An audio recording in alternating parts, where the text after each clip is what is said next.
Indonesia's land of Papua, Tanah Papua.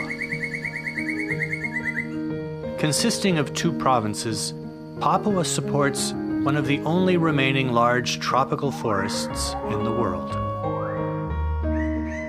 With the Amazon and Congo basins, these forests serve as the lungs of the planet. And in Papua, they are the lifeblood of the people. Dan yang terutama, yang membuat saya sangat terkesan itu karena hutan di Papua itu memberi banyak kehidupan untuk masyarakat di Papua. Jadi sumber kehidupan mereka itu sebetulnya di hutan. Papua's geography contains a variety of ecosystems: coasts, mangroves, forests, and mountains that supports roughly half of Indonesia's biodiversity.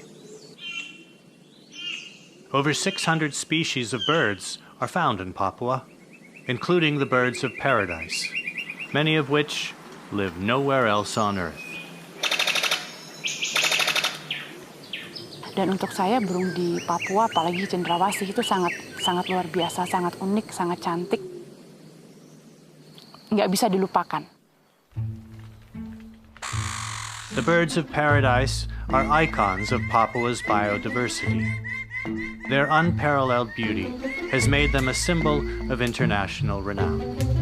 Yang burung yang itu boleh dorang selalu suka untuk cari-cari di dekat kampung. Kita dengar ini suara toh, kita dengar suara kalau kita jalan pagi dengar suara langsung kita jalan pas dia suara itu baru ketemu ini dia punya sarang.